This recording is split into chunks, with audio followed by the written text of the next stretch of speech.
بسم اللہ الرحمن الرحیم۔ السلام علیکم، میں ہوں ہیرا نور۔ تمام تعریفیں اللہ تعالیٰ کے لیے ہیں۔ ہم اسی کی تعریف بیان کرتے ہیں اور اسی کے ہی طلبگار ہیں۔ پیارے دوستو، آج کی ویڈیو میں ہم آپ کو ایک ایسی تسبیح کے بارے میں بتائیں گے جو آپ کے لیے معجزاتی طور پر رزق کے دروازے کھول دے گی، اس لیے ویڈیو کو اینڈ تک لازمی دیکھیے گا۔ پیارے دوستوں اور میری بہنوں، ہمیں اللہ تعالیٰ کا بہت شکر ادا کرنا چاہیے جس نے پہلے ہمیں رجب کا مہینہ عطا کیا، پھر شعبان کا مہینہ دیا اور اب ہمیں رمضان کا مہینہ دے رہا ہے۔ اگر آپ رجب اور شعبان میں کوئی وظیفہ نہ کر سکے تو رمضان کے اس مہینے میں اس عمل کو لازمی کر لیں۔ انشاءاللہ اس عمل کی برکت سے اللہ تعالیٰ آپ کو اتنا نوازے گا کہ آپ کو پتہ بھی نہیں چلے گا کہ کہاں سے رزق آ رہا ہے اور دولت کدھر سے آ رہی ہے۔ یاد رہے کہ رمضان کا انتظار ہر کسی کو ہوتا ہے اور اس مہینے میں اللہ رب العزت رزق کو بڑھا دیتے ہیں۔ جو بے روزگار ہوتا ہے اسے رزق مل جاتا ہے، تو تندرست تو اس کی تندرستی دور ہو جاتی ہے۔ عام دنوں میں ہمارے دسترخوان پر اتنی چیزیں نہیں ہوتی جو کہ رمضان المبارک میں ہوتی ہیں، اور جو افطاری کے وقت اور سحری کے وقت ہمارے دسترخوانوں پر موجود ہوتی ہیں، اور اس کی یہی وجہ ہے کہ رمضان المبارک میں اللہ تعالیٰ نے بہت برکت رکھ دی ہے۔ اس مہینے میں ہر آدمی کا رزق بڑھ جاتا ہے، نیکیوں کا زور بھی بڑھ جاتا ہے اور گناہ کم ہو جاتے ہیں۔ گناہ گار انسان بھی نیکیوں کی طرف دوڑ جاتے ہیں اور برائی کا راستہ چھوڑ دیتا ہے۔ اس مبارک مہینے میں ہر طرف ایسا ماحول پیدا ہو جاتا ہے کہ ہر کوئی اس مہینے میں اگر برائی کی جانب بڑھنے لگے تو رک جاتا ہے۔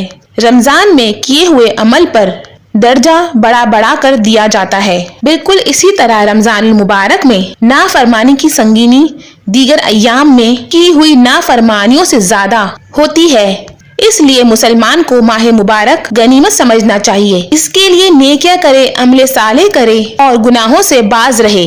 تاہم برائی رمضان میں کی جائے یا غیر رمضان میں، اس کے اندر اضافہ نہیں کیا جاتا، گناہ ایک ہی رہتا ہے، جبکہ نیکیوں کا ثواب 10 گنا سے بڑھ کر کئی گنا کر دیا جاتا ہے۔ اس سے یہ معلوم ہوتا ہے کہ رمضان اور غیر رمضان میں نیکیوں کے اندر ہونے والا اضافہ مقدار اور معیار دونوں سے تعلق رکھتا ہے۔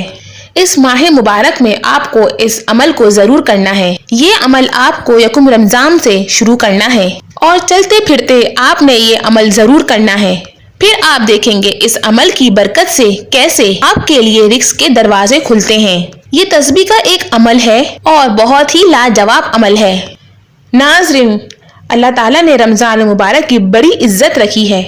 اس مہینے میں اللہ پاک نے قرآن پاک کو نازل فرمایا اور اسی مہینے میں وہ مبارک رات موجود ہے جس میں قرآن پاک کو اتارا گیا، اور اس رات کا نام شب قدر یا لیلۃ القدر رکھا، جو کہ رمضان المبارک کے عشرے کی طاق راتوں میں سے ایک ہے۔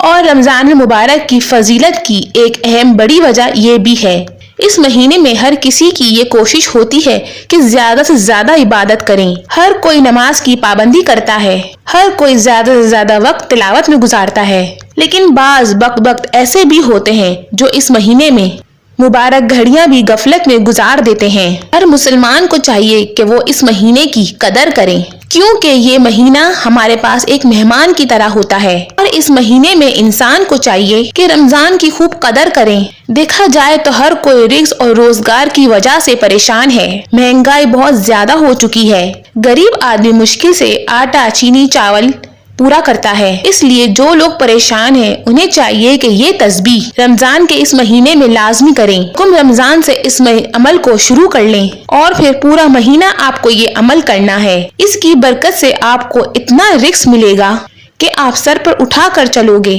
بہت ہی مجرب عمل ہے اور اس عمل کو آپ نے لازماً کرنا ہے۔ انشاءاللہ آپ کو رزق اور روزگار کی کبھی تنگی نہیں ہوگی اور آپ پر پورا سال رزق کے دروازے کھل جائیں گے۔ یاد رہے، اللہ تعالیٰ جسے چاہتا ہے بے شمار رزق عطا کرتا ہے۔ اس کے لیے آپ سب نے اللہ تعالیٰ سے خضوع و خشوع کے ساتھ مانگنا ہے۔